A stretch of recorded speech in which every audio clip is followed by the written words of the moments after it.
प्यारे बच्चों नमस्कार। बच्चों आज क्लास में हम एक्सरसाइज 6 स्टार्ट करेंगे जिसका नाम है रेखाएं और कोण। देखो आपने पिछली क्लासों में यानी 8th में या 7th में रेखा और कोण के बारे में पढ़ा है, तो सबसे पहले आज अपन उसके बारे में डिस्कस करेंगे।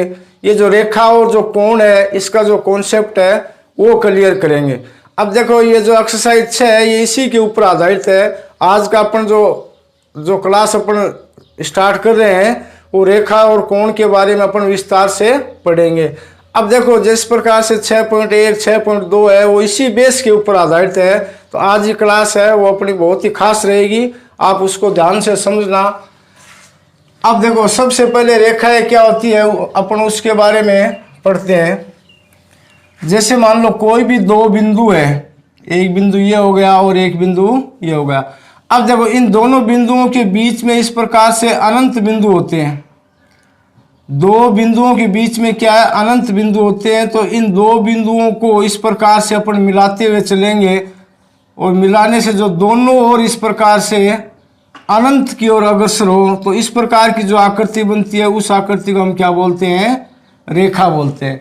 यानी दो बिंदुओं को उनके मध्य स्थित सभी बिंदुओं को एक सीध में मिलाते हुए जो दोनों ओर क्या है, अनंत की ओर अग्रसर हो, तो इस प्रकार की जो आकृति बनती है उस आकृति को हम क्या बोलते हैं, रेखा बोलते हैं। समझ में आ गया ना। यानी कोई भी दो बिंदु हो उनके बीच यानी उनके मध्य स्थित बिंदुओं को एक सीध में मिलाते हुए जो दोनों ओर अनंत की ओर अग्रसर हो, यानी इस प्रकार से ये जो एरो का निशान है ना, इसका मतलब क्या है, ये जो बिंदु दोनों साइड में क्या है, अनंत की ओर अग्रसर है। इस प्रकार की जो आकृति बनती है उसको हम क्या बोलते हैं, रेखा बोलते हैं। अब देखो इसी रेखा से अपने पास दो तीन आकृति और निकलती हैं। जैसे मान लो ये बिंदु एक है, इसको हम स्थिर मान लेते हैं। समझ में आ गया ना। यानी एक बिंदु को स्थिर मानकर और इस प्रकार से एक साइड में इसको अनंत की ओर बढ़ाते हुए चलेंगे तो ये जो आकृति बनती है इस आकृति को हम बोलते हैं किरण। क्या बोलते हैं, किरण। यानी इस रेखा से क्या अपने को दो तीन आकृति और निकलती हैं, ठीक है ना। यानी एक स्थिर बिंदु को एक बिंदु को स्थिर रखते हुए उसको एक और अपन अनंत की ओर बढ़ाएं तो अनंत की ओर बढ़ाने से जो आकृति बनती है उसको हम क्या बोलते हैं, किरण। इसी प्रकार मान लो ये जो दो बिंदु हैं इन दोनों बिंदुओं को हम इस प्रकार से स्थिर रखते हुए और इनको मिलाते हैं। अब ये जो आकृति बनती है इस आकृति का नाम है रेखाखंड। इस आकृति को हम क्या बोलते हैं, रेखाखंड। समझ में आ गया ना। अब देखो ये तीनों आकृति इसमें थोड़ा थोड़ा फर्क है। सबसे पहले कौन सी है, रेखा। यानी दो बिंदुओं को उनके मध्य स्थित सभी बिंदुओं को एक सीध में मिलाते हुए जो दोनों ओर अनंत की ओर अग्रसर हो उसको हम क्या बोलते हैं, रेखा। अब इसी प्रकार एक बिंदु को स्थिर रखते हुए एक और अनंत की ओर जो आकृति बनती है उसको हम क्या बोलते हैं, किरण। यानी एक तरफ से बिंदु क्या स्थिर है और एक और इसकी जो लंबाई है वो क्या है, अनंत है, उसको हम क्या बोलते हैं, किरण। इसी प्रकार जैसे मान लो दो बिंदु स्थिर है, इन दोनों स्थिर बिंदुओं को मिलाने से जो आकृति बनती है उसको हम क्या बोलते हैं, रेखाखंड। अब देखो इसको अपन संकेत के रूप में इस प्रकार से लिखेंगे।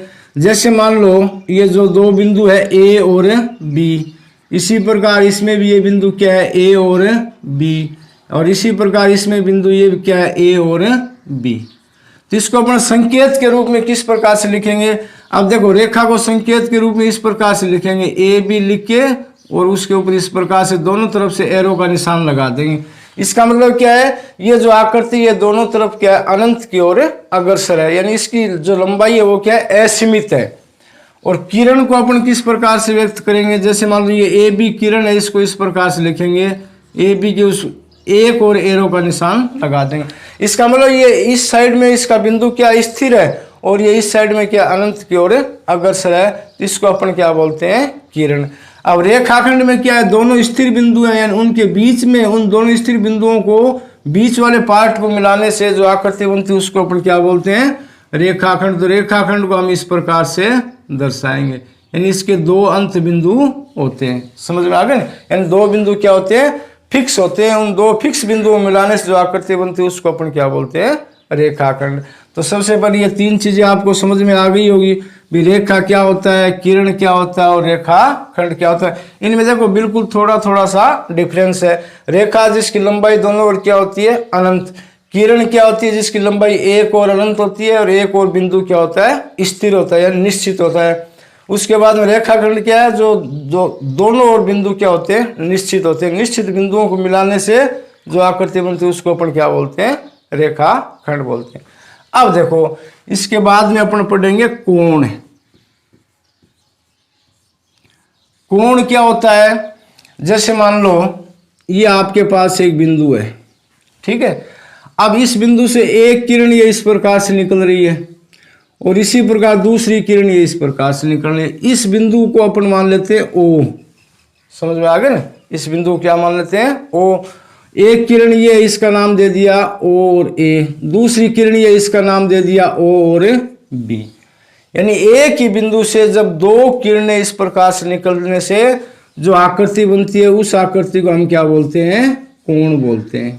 समझ में आ रहा है ना, कोण किसको कहते हैं, यानी जिसका दो किरणें जिसका प्रारंभिक बिंदु एक ही हो और जो आकृति बनाती है उस आकृति को हम क्या बोलते हैं, कोण बोलते हैं। समझ में आ गया ना, यानी जिसका प्रारंभिक बिंदु क्या हो, एक ही हो, एक बिंदु से जब दो किरणें निकलने से जो आकृति बनती है उसको अपन क्या बोलते हैं, कोण। अब ये जो प्रारंभिक बिंदु होता है इसको अपन क्या बोलते हैं, शीर्ष बिंदु बोलते हैं। प्रारंभिक बिंदु क्या बोलते हैं, शीर्ष बिंदु। अब देखो ये जो दो किरणें निकल रही है जिससे अपने को कोण की आकृति बन रही है, तो इन अपन किरणों को क्या बोलते हैं, जैसे एक किरण कौन सी होगी, ओ ए, दूसरी किरण कौन सी है, ओ और बी। तो ओ ए को अपन क्या बोलते हैं, कोण की भुजा। ओ ए और ओ बी को क्या बोलते हैं, कोण की भुजाएं। समझ में आ रहा है, ये ओ ए और ओ बी जो दो किरणें हैं जिससे कोण की आकृति बनती है, इन किरणों को अपन क्या कहते हैं, कोण की भुजाएं। और जो प्रारंभिक बिंदु है जहां से दोनों किरणें शुरू होती हैं उसको अपन क्या बोलते हैं, कोण का शीर्ष बिंदु बोलते हैं। समझ में आ गया ना। कोण को अपन कोई भी अंग्रेजी का बड़ा अक्षर है जैसे ओ है या ए बी सी, इस प्रकार से उसको संकेत के रूप में दर्शाते हैं, या कोई अंक से दर्शाते हैं, जैसे कोण 1 है या कोण 2 है, कोण 3 है। इस प्रकार से अपने क्या अपने सुविधा के लिए अपने लिखते हैं। तो समझ में आ गया ना, कोण किसे कहते हैं, यानी एक प्रारंभिक बिंदु से जब दो किरणें निकलने से जो आकृति बनती है उसको अपन क्या बोलते हैं, कोण। अब ये जो दो किरणें निकलती है इसको अपन क्या बोलते हैं, कोण की भुजाएं। और जिस बिंदु से निकलती है यानी जो प्रारंभिक बिंदु होता है उसको अपन क्या बोलते हैं, कोण का शीर्ष बोलते हैं, या इसको मूल बिंदु भी कहते हैं। तो ये हो गया आपके कोण और रेखा के। अब देखो अपन पढ़ेंगे कोणों के प्रकार। कोणों के प्रकार में सबसे पहले आता है न्यून कोण।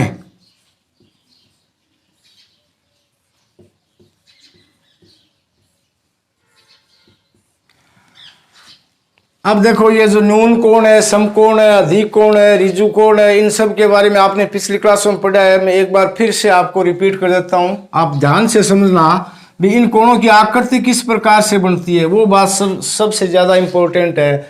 अब जैसे न्यून कोण कौन सा होता है, जो 0 डिग्री से बड़ा है। न्यून कोण कौन सा होता है, जो 0 डिग्री से बड़ा है और 90 डिग्री से छोटा है, उसको अपन क्या बोलते हैं, न्यून कोण। न्यून कोण कौन सा होता है, जो 0 डिग्री से बड़ा और 90 डिग्री से छोटा है। अब देखो सबसे इंपॉर्टेंट बात यह कि इसकी आकृति आप किस प्रकार से बनाओगे, या आपके सामने 2-3 आकृति दे दी तो उसमें आप किस प्रकार से पहचान करोगे ये न्यून कोण है या समकोण है या अधिक कोण है। अब देखो जैसे मान लो ये आपके सामने बोर्ड है या एक तल है या एक समतल है। इस तल में इस प्रकार से मैं दो रेखाएं एक दूसरे के ऊपर लंब रेखा खींचता हूं। अब ये जो यहाँ बिंदु पे दोनों इस बिंदु पे प्रतिच्छेद कर रही हैं यानी आपस में काट रही हैं, तो इस बिंदु के चारों ओर का ये जो पूरा कोण होता है, ये पूरा कोण कितने का होता है, 360 डिग्री का। समझ में आ गया ना। जैसे मान लो यहाँ 0 डिग्री है, अब यहाँ से इस प्रकार चलेंगे यहाँ तक ये हो जाएगा 90 डिग्री, फिर यहाँ आएंगे यहाँ ये मान कितना हो जाएगा 180 डिग्री, फिर यहाँ कितना हो जाएगा 270 डिग्री, फिर वापस यहाँ तक आएंगे। यानी पूरा यहाँ से चलने के बाद पूरा अपने एक राउंड लगाएंगे तो अपने को 360 डिग्री के ऊपर एक पूरा चक्कर हो जाएगा, उसका मान कितना होता है 360 डिग्री होता है। अब देखो सबसे पहले कौन सा है, न्यून कोण। अब न्यून कोण की आकृति अपन किस प्रकार से बनाएंगे, जैसे मान लो ये अपने पास 0 डिग्री है और ये क्या है 90 डिग्री। अब जो न्यून कोण है उसकी आकृति इस प्रकार से बनेगी, क्योंकि 0 से बड़ा है, यानी इस यहाँ से तो ये मान बड़ा होगा और 90 यहाँ से क्या होगा, छोटा होगा। यानी इस प्रकार से चलेंगे और ये जो आकृति इस प्रकार से बनेगी, यानी ये जो कोण है ये कोण कौन सा होगा, न्यून कोण होगा। अब इसकी आकृति इस प्रकार से भी बनेगी, ये कोण है ये कोण भी कौन सा होगा, न्यून कोण। अब देखो इसकी आकृति में इसको अलग से आपको बता देता हूँ। जैसे मान लो ये आकृति बनेगी ना, ये आकृति कौन सी होगी, ये आकृति होगी न्यून कोण की। यानी जो कोण 0 डिग्री से बड़ा है और 90 डिग्री का कोण बनेगा, दोनों रेखाएं आपस में एक दूसरे के ऊपर लंब होंगी। समझ में आ गया ना। तो यानी ये 90 डिग्री से ये क्या है, छोटा है, और 0 डिग्री से ये क्या है, बड़ा है। तो ये जो आकृति, इस प्रकार की आकृति को अपन क्या बोलते हैं, न्यून कोण बोलते हैं। इसकी आकृति ये इस प्रकार से बनेगी, ये जो कोण है ये कोण भी कौन सा है, न्यून कोण है। कहने मतलब 90 से तो ये छोटा है और 0 से क्या है, बड़ा है। अब देखो इसके बाद में दूसरा आता है समकोण। दूसरा कौन सा आता है, समकोण। समकोण का मतलब क्या होता है, जो कोण पूरा 90 डिग्री का उसको अपन क्या बोलते हैं, समकोण बोलते हैं। अब देखो ये 0 डिग्री है, मैंने अभी आपको बताया था, और ये क्या है 90 डिग्री। यानी इस प्रकार की जो आकृति बनती है ना, ये पूरी आकृति, ये आकृति किसकी होती है, समकोण की। यानी इसको इस प्रकार से अलग से मैं आपको दर्शा देता हूँ। जैसे मान लो ये जो आकृति बनेगी ना, ये आकृति कौन सी होगी, 90 डिग्री। अब ये इस प्रकार से बन सकती है, यानी ये कोण कौन सा होगा, ये भी क्या होगा, 90 डिग्री। अब 90 डिग्री का ये जो संकेत है ना, ये इस प्रकार से होता है। समझ में आ गया ना, ये इस प्रकार से अपन इसको दर्शाते हैं, सीधा एल या उल्टा एल। कहने मतलब दो रेखाएं आपस में एकदम से एक सीधे में परस्पर क्या होती है, लंब होती है। ठीक है, तो ये कोण कौन सा हो गया, 90 डिग्री का। अब उसके बाद तीसरा आता है अधिक कोण। तीसरा कौन सा आता है, अधिक कोण। अधिक कोण कौन सा होता है, वह कोण जो 90 डिग्री से बड़ा हो। अधिक कोण कौन सा है, जो 90 डिग्री से बड़ा और 180 डिग्री से छोटा। अधिक कोण वो होता है जो 90 डिग्री से बड़ा और 180 डिग्री से छोटा। अब देखो इस डायग्राम में आप देखो, यहाँ 0 डिग्री है, यहाँ 90 है, यहाँ क्या है, 180 डिग्री है। कहने मतलब अधिक कोण इस प्रकार से बनेगा, जैसे मान लो अपन इस साइड से चलेंगे तो यहाँ से चलने के बाद 90 डिग्री से बड़ा है और 180 से छोटा है, यानी इस पार्ट में बनेगा। यानी इस प्रकार का ये जो कोण बनेगा ना, ये कोण कौन सा होगा, अधिक कोण होगा। अब इसकी अपन अलग से आकृति बनाएंगे तो इस प्रकार से बनेगा। ये जो कोण है ये कोण कौन सा होगा, अधिक कोण होगा। समझ में आ गया ना। ये इस प्रकार से ये जो आकृति वाला कोण बनेगा, ये जो कोण है ये कोण कौन सा होगा, अधिक कोण होगा। क्यों, क्योंकि ये 90 डिग्री से तो क्या है, बड़ा है, और 180 डिग्री से क्या है, छोटा है। उसके बाद में आगे वाला है, उसको अपन बोलते हैं ऋजु कोण। क्या बोलते हैं, ऋजु कोण। ऋजु कोण का दूसरा नाम होता है सरल कोण। सरल कोण यानी एक सरल रेखा के ऊपर एक साइड की ओर बनने वाला पूरा कोण, उसको अपन क्या बोलते हैं, सरल कोण या ऋजु कोण। जो कोण 180 डिग्री का होता है उसको अपन क्या बोलते हैं, ऋजु कोण बोलते हैं या सरल कोण बोलते हैं। जिस प्रकार से समकोण क्या होता है, पूरा 90 डिग्री का होता है, उसी प्रकार से ऋजु कोण भी कौन सा होता है, जो 180 डिग्री का हो। अब देखो इसकी आकृति किस प्रकार से बनेगी। जैसे मान लो ये एक सरल रेखा है, अब इस सरल रेखा के एक ओर का ये जो पूरा कोण है, यानी यहाँ क्या है 0 डिग्री है, अपन इस प्रकार से चलेंगे तो यहाँ क्या आएगा 180 डिग्री आएगा। ये जो पूरा कोण है ये कोण कौन सा होता है, ऋजु कोण होता है, या फिर इसको अपने सरल कोण भी बोलते हैं। अब देखो इसकी आकृति इस प्रकार से बनेगी, यानी नीचे की साइड में अपन इस प्रकार से चलेंगे ना, तो ये भी पूरा कोण है, ये कोण कितना 180 डिग्री का है। तो जो कोण 180 डिग्री का हो उसको अपन क्या बोलते हैं, ऋजु कोण या फिर सरल कोण। उसके बाद में आगे वाला है प्रतिवर्ती कोण। कौन सा है, प्रतिवर्ती कोण। प्रतिवर्ती कोण को दूसरा नाम है वृहत कोण। प्रतिवर्ती कोण को अपन और क्या नाम से बोलते हैं, वृहत कोण। लेकिन आजकल इसका ज्यादा नाम क्या है, प्रतिवर्ती कोण है। पहले इसको अपने वृहत कोण के नाम से भी पढ़ते या जानते थे। अब देखो प्रतिवर्ती कोण कौन सा होता है? जो कोण 180 डिग्री से बड़ा हो, 180 डिग्री से बड़ा हो और 360 डिग्री से छोटा हो, 360 डिग्री से छोटा हो, उसको अपन क्या बोलते हैं? प्रतिवर्ती कोण। अब देखो इसकी आकृति किस प्रकार से बनेगी? जैसे मान लो इस प्रकार से पूरे तल को अपन 4 भागों में बांटेंगे तो ये 0 डिग्री है, ये क्या है 90 डिग्री, और ये क्या है 180 डिग्री, अब ये क्या है 270 डिग्री, और फिर ये यहाँ वापस आए कितना हो जाएगा 360 डिग्री। तो जैसे मान लो अपन यहाँ से चलेंगे इस प्रकार से, इस प्रकार से जाने के बाद में यहाँ तक यानी 180 डिग्री से आगे अपन जो भी आकृति बनाएंगे, जैसे मान लो ये आकृति बन गई, इसको मैंने यहाँ मिला दिया, तो ये जो यहाँ से लेकर यहाँ तक ये जो पूरा कोण है ना, ये कोण कौन सा होगा? प्रतिवर्ती कोण या वृहत कोण। यानी इसकी इस प्रकार से आकृति बनेगी जो 180 डिग्री से क्या हो? बड़ा हो, 360 डिग्री से क्या हो? छोटा हो। अब देखो अपन इसको इस प्रकार से बनाएंगे।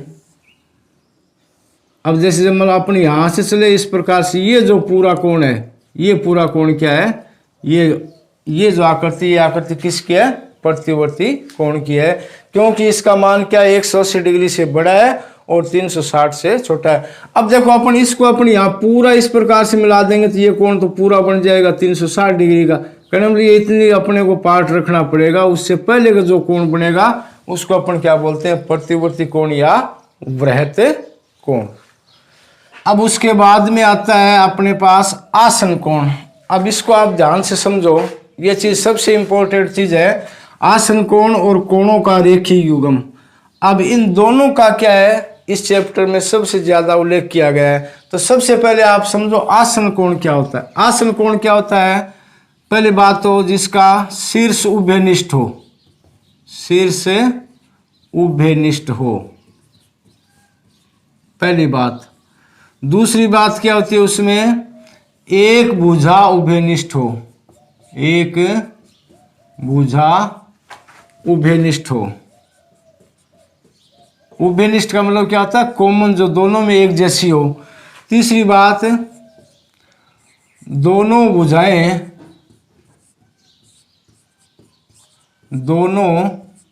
भुजाएं विपरीत दिशा में हो,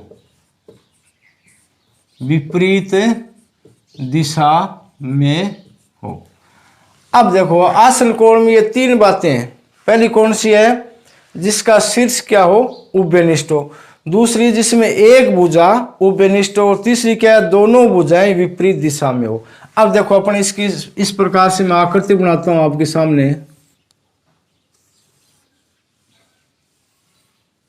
जैसे मान लो ये बिंदु है O, इसका नाम दे दिया मैंने A, इसका नाम दे दिया B, इसका नाम दे दिया C। ठीक है। अब ये जो दोनों कोण बन रहे हैं, एक कोण तो ये है और दूसरा कोण है ये दोनों कोण क्या है? आसन कोण है। समझ में आ गया ना? क्यों है कि इन दोनों कोणों का मूल बिंदु एक ही है, यानी इनका शीर्ष बिंदु क्या है? एक ही है। कहने मतलब शीर्ष बिंदु इनका उभयनिष्ठ है। इसी प्रकार ये जो एक भुजा है O और B, ये भी क्या है? दोनों में एक ही है, यानी O भी भुजा इस कोण में भी है और O भी भुजा इस कोण में भी है। तो ये जो दोनों कोण है, कोण 1 और कोण 2, ये दोनों कोण क्या कहलाते हैं? आसन कोण कहलाते हैं। अब देखो इसका एग्जाम्पल आप किस प्रकार से समझोगे, जैसे मैं आपको अभी बताता हूं। जैसे मान लो आपके पास ये बुक है, इस बुक को आप इस प्रकार से पेज निकाल के पकड़ो। अब ये जो पेज है, इस पेज के देखो इस प्रकार से आप ये जो कोण बन रहे हैं, कौन सा? एक कोण तो ये हो गया और दूसरा कोण है ये हो गया। अब ये जो दोनों कोण है, ये दोनों कोण आपस में क्या है? आसन कोण है, क्योंकि इन दोनों कोणों का जो शीर्ष है वो भी एक ही है, और ये जो बीच वाला पेज ले रखा है ना मैंने, ये पेज दोनों में क्या? उभयनिष्ठ है, यानी ये पेज इस साइड में भी है और इस साइड में भी। समझ में आ गया ना? तो ये क्या होगी? इसको आप मानो उभयनिष्ठ भुजा।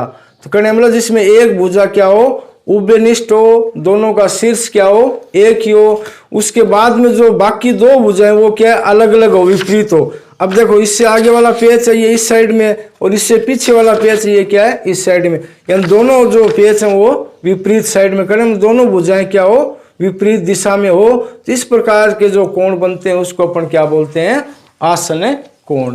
तो आसन कोण की विशेषता क्या हुई, सबसे पहले तो क्या है कि एक है उनका शीर्ष वो है उभयनिष्ठ, दूसरी बात एक भुजा वो क्या है उभयनिष्ठ, तीसरी बात दोनों भुजाएं विपरीत दिशा में हो, यानी उभयनिष्ठ भुजा के जो दोनों भुजा है ना, ये देखो ये इस दिशा में है और ये दूसरी क्या है इसके विपरीत दिशा में, कारण दोनों भुजाएं जो अलग अलग हैं वो एक दिशा में नहीं होंगी, वो उभयनिष्ठ भुजा के विपरीत और स्थित होती हैं।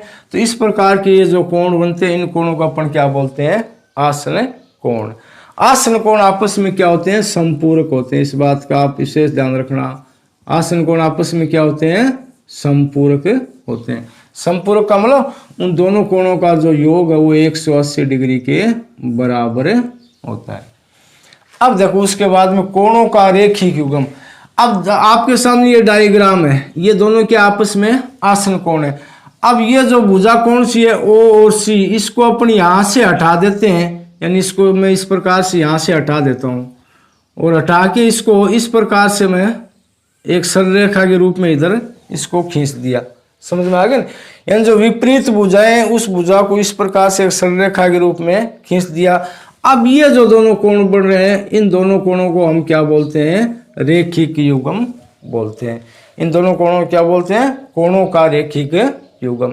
यानी ऐसे कोण जो एक सरल रेखा के एक ही ओर स्थित होते हैं, जिसमें एक भुजा क्या होती है, उभयनिष्ठ होती है, और जो दूसरी दो अलग अलग भुजाएं वो आपस में क्या एक रेखा का निर्माण करती हैं। समझ में आ गया ना? अब जिसमें एक भुजा क्या हो, उभयनिष्ठ हो, और बाकी दो भुजाएं वो एक रेखा का निर्माण करने से इस प्रकार से जो कोण बनते हैं उन दोनों कोणों को अपन क्या बोलते हैं, कोणों का रेखिक युग्म। इनका मान कितना होता है, 180 डिग्री के बराबर होता है। ठीक है ना? यानी ऐसे आसन कोणों का युग्म जिनमें एक भुजा क्या हो, उभयनिष्ठ हो, और बाकी जो विपरीत भुजाएं वो आपस में क्या एक रेखा का निर्माण करती हैं, उसको अपन क्या बोलते हैं, कोणों का रेखिक युग्म बोलते हैं। ठीक है? ये दोनों चीजें ये सबसे ज्यादा इंपॉर्टेंट है, इनका इस प्रश्नावली में बहुत ही ज्यादा महत्व है। अब देखो उसके बाद में अब ये छोटी छोटी बातें और भी हैं, पीछे आपकी क्लास में पढ़ा होगा आपने, पूरक कोण क्या होता है, उसके बाद में संपूरक कोण क्या होता है। अब इनके बारे में मैं आपको थोड़ा बता देता हूँ। देखो पूरक कोण क्या होता है, जब दो कोणों का योग मिला के 90 डिग्री के बराबर हो तो वे कोण क्या होते हैं, आपस में पूरक कोण होते हैं। जैसे मान लो एक कोण ये आपके पास जिसका मान है 30 डिग्री, और दूसरा कोण ये है आपके पास जिसका मान क्या है, 60 डिग्री। अब ये दोनों कोण आपस में क्या है, पूरक कोण है। दोनों कोण आपस में क्या है, पूरक कोण है। क्यों है, क्यों दोनों कोणों का योग है वो मिला के 90 डिग्री के बराबर होता है। अब जैसे मान लो आपको पूछ लिया जाए कि एक कोण 60 डिग्री है तो उसका पूरक कोण कितना होगा, 30 डिग्री होगा, या एक कोण 30 डिग्री है तो उसका पूरक कोण दूसरा कितना होगा, 60 डिग्री। यानी दोनों कोणों का योग कितना होता है, 90 डिग्री के बराबर होता है, उसको अपन क्या बोलते हैं, पूरक कोण। अब इसी प्रकार संपूरक कोण कौन सा होता है, जब दो कोणों का योग 180 डिग्री के बराबर हो तो वे दोनों कोण आपस में क्या होते हैं, संपूरक होते हैं। जैसे मान लो एक कोण ये आपके पास 60 डिग्री का और दूसरा कोण आपके पास ये है 120 डिग्री का। अब ये दोनों कोण आपस में क्या है, संपूरक है, क्योंकि दोनों कोणों का योग 180 डिग्री के बराबर है। तो 60 का संपूरक कोण कौन सा हो जाएगा, 120 डिग्री, या 120 डिग्री का संपूरक कोण कौन सा हो जाएगा, 60 डिग्री। समझ में आ गया ना? तो पूरक कोण का मतलब दोनों कोणों का योग 90 के बराबर, संपूरक का मतलब दोनों कोणों का योग 180 डिग्री के बराबर। उसके बाद में आता है शीर्षाभिमुख कोण। शीर्षाभिमुख कोण क्या होता है, देखो जब दो सरल रेखाएं इस प्रकार से एक दूसरे को काटती हैं, जैसे मान लो ये एक सरल रेखा है जिसका नाम दे दिया ए और बी, अब ये दूसरी सरल रेखा है जिसका नाम दे दिया सी और डी। जब दो सरल रेखाएं आपस में एक बिंदु पे यहाँ पर छेद कर रही, कहने मतलब यहाँ आपस में एक दूसरे को काट रही। अब देखो इस बिंदु को काटने से यहाँ पर 4 कोण बनते हैं, जैसे मान लो ये हो गया कोण 1, अब ये हो गया कोण 2, इसी प्रकार ये हो गया कोण 3, और इसी प्रकार ये हो गया कोण 4। समझ में आ गया? जब दो सरलरेखाएं आपस में एक दूसरे को प्रतिच्छेद करती हैं या काटती हैं, जिस बिंदु पे प्रतिच्छेद करती हैं उस बिंदु पर इस प्रकार से चार कोण बनते हैं। तो ये जो आमने सामने के जो कोण है इसको अपन क्या बोलते हैं, शीर्षाभिमुख है कोण। अब इसमें देखो कोण दो के सामने का कोण कौन सा है, कोण है 4। ये कोण आपस में क्या है, शीर्षाभिमुख कोण। इसी प्रकार कोण एक के सामने का कोण कौन सा है, कोण है 3, यानी कोण 1 और कोण 3 ये भी आपस में क्या है, शीर्षाभिमुख कोण है। यानी जिनके शीर्ष क्या है, आमने सामने हो, उसको अपन क्या बोलते हैं, शीर्षाभिमुख कोण। अब इन कोणों का मान आपस में क्या होता है, बराबर होता है। समझ में आ गया ना। जैसे मान लो ये कोण 2 का मान 80 डिग्री है, तब आपको कोण 4 का मान पूछेगा, तब कोण 4 का मान भी कितना हो जाएगा, 80 डिग्री ही हो जाएगा। यानी शीर्षाभिमुख कोणों का जो मान है वो आपस में क्या होता है, बराबर होता है। समझ में आ गया ना। अब अपन पढ़ेंगे समांतर रेखाएं और तिर्यक रेखा। देखो सबसे पहले समांतर रेखा क्या होती है इसके बारे में समझो। भाई कोई भी दो रेखाएं जब आपस में कभी भी नहीं मिलती हैं तो उसको अपन क्या बोलते हैं, समांतर रेखाएं। कहने मतलब उनके बीच की जो दूरी है वो हमेशा क्या है, एक जैसी रहती है, न तो कम होती है न कभी ज्यादा होती है, उसको अपन क्या बोलते हैं, समांतर रेखाएं। अब देखो इस प्रकार से ये दोनों आपस में क्या है, समांतर रेखाएं। अब इसकी आकृति इस प्रकार से बनेगी,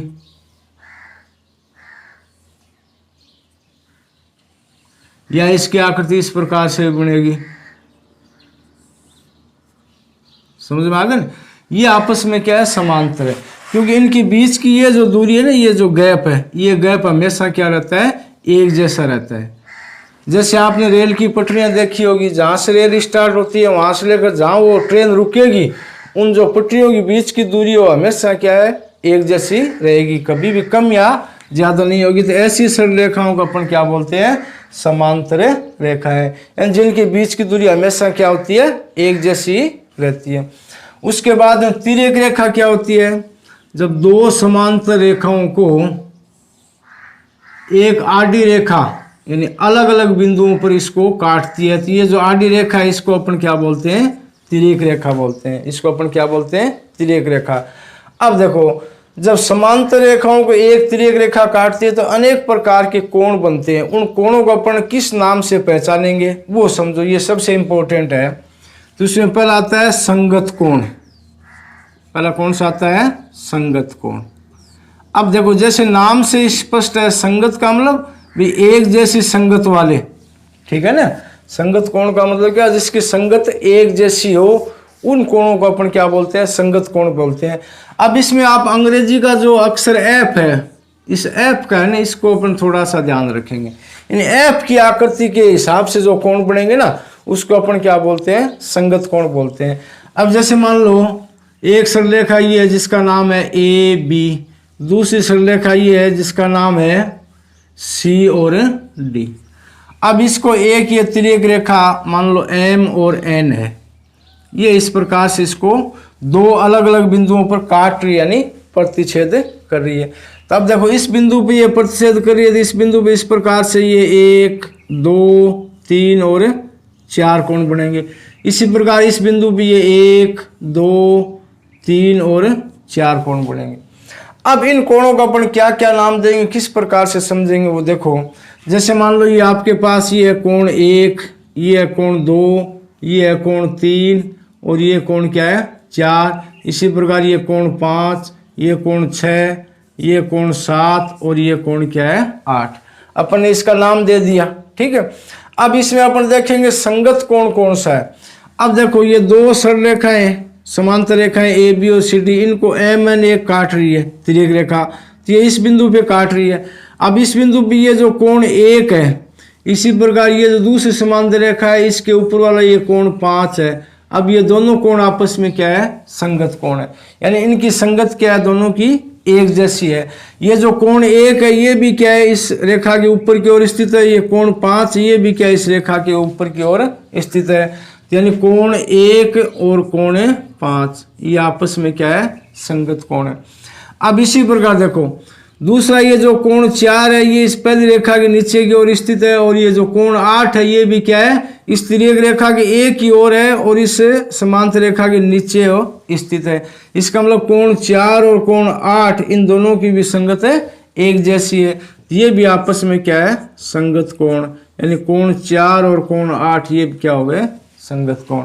अब देखो इसी प्रकार इस तिर्यक रेखा की इस ओर देखेंगे अपने, कोण 2 ये जो इस सरल रेखा के ऊपर की ओर स्थित है। इसी प्रकार कोण ये 6 ये भी क्या इस रेखा के ऊपर की ओर स्थित है, यानी कोण 2 बराबर कोण 6। अब इसी प्रकार देखो तिर्यक रेखा के इस ओर ये जो कोण 3 है ये सरल रेखा के नीचे की ओर स्थित है। कोण 7 है वो भी सरल रेखा के नीचे की ओर स्थित है, यानी कोण 3 बराबर कोण 7। ये क्या है, संगत कोणों के युग्म यानी जोड़े बन गए। समझ में आ गए।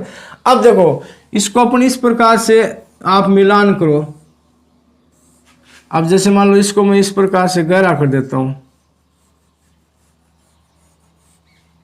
अब ये देखो ये जो आकृति आपको दिखाई दे रही है, आकृति कौन सी है, अंग्रेजी के अक्षर जो एफ है ना उस प्रकार की आकृति बन रही है। इस प्रकार की आकृति में अब देखो एक कोण ये बन गया, एक कोण कौन सा बन गया ये, और दूसरा कोण क्या बन गया ये जो दो कोण है ये कोण आपस में क्या है, संगत कोण है। अब इसको अपन इस प्रकार से बढ़ा देते, ऊपर बढ़ा देते हैं। समझ में आ गया। ये जो कोण है ये कोण आपस में क्या है, संगत कोण है। यानी अंग्रेजी के जो एफ की आकृति के जो कोण बनते हैं उसको अपन क्या बोलते हैं, संगत कोण। अब देखो जैसे ये 4 है ये क्या है 8 है, इसी प्रकार ये 1 है और इसी प्रकार ये 5 है। अब देखो इस साइड में कोण 2 और कोण 6 दोनों एक रेखा के ऊपर की ओर है। इसी प्रकार कोण 3 और कोण 7 दोनों रेखा के नीचे की ओर है, यानी इनकी क्या संगत एक जैसी है। अब इसको अपन इस प्रकार से बढ़ाएंगे तो भी ये उल्टा एफ बनेगा। समझ में आ गया ना। तो ये जो कोण है इसी प्रकार और ये जो कोण है इसी प्रकार, ये कोण आपस में क्या होते हैं, संगत कोण होते हैं। देखो दो समांतर रेखाओं को एक तिर्यक रेखा काटती है तो दूसरे टाइप के जो कोण बनते हैं उसको अपन बोलते हैं एकांतर कोण। क्या बोलते हैं, एकांतर कोण। अब देखो एकांतर कोण किस प्रकार से बनते हैं। आपने अंग्रेजी का ये जो अक्षर पढ़ा है जेड, ठीक है ना। अब इस जो जेड की आकृति के जो कोण होते हैं उसको अपन क्या बोलते हैं, एकांतर कोण। अब देखो जेड की आकृति में एक कोण ये बन रहा है और एक कोण क्या है, ये बन रहा है। अब ये जो दोनों कोण है ये जो इनको काट रही है जो तिर्यक रेखा है ना, इस तिर्यक रेखा के विपरीत ओर बनने वाले कोण है, यानी विपरीत कोणों में जो कोण बनते हैं उसको अपन क्या बोलते हैं, एकांतर कोण। अब जैसे मान लो ये कोण है, ठीक है ना, ये कोण और ये कोण, ये आपस में क्या है, एकांतर कोण है। समझ में आ गया ना। अब देखो इसको अपन इस प्रकार से, यहां से मैं इस डायग्राम को गहरा कर देता हूं इस प्रकार से। देखो तो ये आकृति आपको किस प्रकार की लग रही है, अंग्रेजी का जो जेड अक्षर है ना उस प्रकार की लग रही है। इन जेड की आकृति के जो कोण बनते हैं उसको अपन क्या बोलते हैं, एकांतर कोण बोलते हैं। अब देखो इस बिंदु पे सभी कोणों को अंकित कर लेते हैं। जैसे मान लो ये 1 है, ये 2, इसी प्रकार ये 3, ये 4, ये 5, ये 6, ये 7 और ये 8। ठीक है। अब इसमें एकांतर कोण कौन से हुए, कोण 3 और कोण 5, यानी कोण 3 बराबर कोण 5। इसी प्रकार कोण 4 बराबर कोण 6, कोण 4 बराबर कोण 6। अब ये जो चारों कोण है ये कोण आपस में कोण 3 और कोण 5 एकांतर कोण है। इसी प्रकार कोण 4 और कोण 6 भी क्या है, एकांतर कोण है। दूसरी बात ध्यान रखो, ये जो चारों कोण है ये दोनों ये जो समांतर रेखा है इस समांतर रेखा के अंदर स्थित है। समझ में आ गया ना। तो इसको अपन क्या बोलेंगे, एकांतर अंतः कोण। इसको अपन क्या बोलेंगे, एकांतर अंतः कोण, एकांतर अंतः कोण, यानी दो सरल रेखाओं के बीच स्थित है। और एक जो तिर्यक रेखा इनको काट रही है इसमें एक कोण तिर्यक रेखा इस साइड में होगा और दूसरा कोण उस साइड में होगा, यानी तिर्यक रेखा के विपरीत ओर के जो कोण होते हैं और जो जेड की आकृति के होते हैं उसको अपन क्या बोलते हैं, एकांतर कोण। अब देखो इन एकांतर कोणों का मान भी क्या होता है, बराबर होता है। जैसे मान लो ये कोण 3 है, अब आपको दे दिया भी कोण 3 का मान 60 डिग्री है, तो आप कोण 5 का मान बताओ, तो कोण 5 का मान भी कितना होगा, 60 डिग्री। क्यों होगा? क्योंकि दोनों एकांतर कोण है वो आपस में बराबर होते हैं। समझ में आ गया ना? इसी प्रकार जैसे मान लो कोण 4 का मान दे दिया, कोण 6 का पूछे, जितना कोण 4 का मान होगा उतना कोण 6 का होगा। कहने वाला एकांतर कोण आपस में क्या होते हैं? समान होते हैं, बराबर होते हैं। तो दो सरलरेखाओं के बीच ये जो 4 कोण है इनमें 2 जोड़े बन गए एकांतर कोणों के, तो इनको अपन क्या बोलते हैं? एकांतर अंतः कोण। समझ में आ गया ना? अब इसी प्रकार देखो इस सरलरेखा के ऊपर की ओर और इस सरलरेखा के नीचे की ओर ये जो कोण 1 और ये जो कोण 7 ये भी क्या है? एकांतर कोण है। कोण 1 बराबर कोण 7। इसी प्रकार कोण 2 बराबर कोण 8, यानी कोण 2 बराबर कोण 8, ये भी आपस में क्या है? एकांतर कोण है। तो ये एकांतर कोण कौन से हो गए? ये एकांतर कोण हो गए बाह्य कोण। इसको अपन क्या बोलते हैं? बाह्य, यानी एकांतर बाह्य कोण। समझ में आ गया ना? जो दोनों सरलरेखाओं के बीच के जो कोण है वो कोण कौन से? एकांतर अंतः कोण। जो बाहर की ओर यानी ऊपर और नीचे की ओर है उसको अपन क्या बोलते हैं? बाह्य एकांतर कोण। अब इनका मान भी क्या होता है? जिस प्रकार से अंतः कोणों का बराबर होता है उसी प्रकार से इसका मान भी क्या होता है? आपस में बराबर होता है। अब देखो, अब ये जो जैसे मान लो 2 सरलरेखा, इसको एक ये तिर्यक रेखा M और N काट रही है, तो 2 सरलरेखाओं के बीच के जो एक ही ओर के कोण है, जैसे ये कोण 4 और ये कोण 5, ये दोनों कोण तिर्यक रेखा के एक ही ओर दोनों समांतर रेखाओं के बीच स्थित है, तो इन दोनों कोणों को अपन क्या बोलते हैं? अंतः कोण। इन दोनों कोणों को अपन क्या बोलेंगे? अंतः कोण।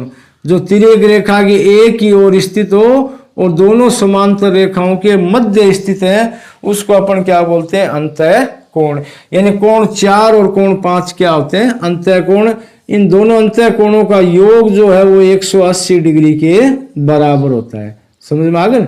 अब देखो कोण 4 और कोण 5 क्या है? अंतः कोण है। इसी प्रकार कोण 3 और कोण 6 ये भी क्या आपस में? अंतः कोण। कोण 3 और कोण 6 ये भी क्या है? अंतः कोण। इसका मान भी कितना होता है? 180 डिग्री के बराबर होता है। अब जैसे मान लो आपके पास कोण 4 का मान दे दिया, अभी 100 डिग्री है। कोण 4 का मान कितना है? 100 डिग्री। अब आपसे पूछ लिया कि कोण 5 का मान बताओ, तो आप तुरंत बता दो, क्योंकि इन दोनों कोणों का योग जो है वो कितना होगा? 180 डिग्री के बराबर होगा। तो एक कोण का मान दे रखा है, दूसरे कोण का जितना मान है वो 180 में से घटा देंगे तो दूसरा कोण आ जाएगा। इसी प्रकार यानी कोण 4 और 5 आपस में अंतः कोण, कोण 3 और कोण 6 ये भी क्या है? अंतः कोण। अब देखो, अब ये जो तिर्यक रेखा इस ओर के एक ओर के जो बाह्य कोण कौन से हैं? कोण 1 और कोण 8, क्योंकि ये जो दोनों समांतर रेखा है उसके अंदर स्थित नहीं है, उसके बाहर स्थित है। तो कोण 1 और कोण 8 ये आपस में क्या है? बाह्य कोण। इनको अपन क्या बोलते हैं? बाह्य कोण। यानी कोण 1 और कोण 8 ये क्या है? बाह्य कोण है। इसी प्रकार कोण 2 और कोण 7 ये भी क्या है? बाह्य कोण है। कोण 2 और कोण 7 ये भी क्या है? बाह्य कोण।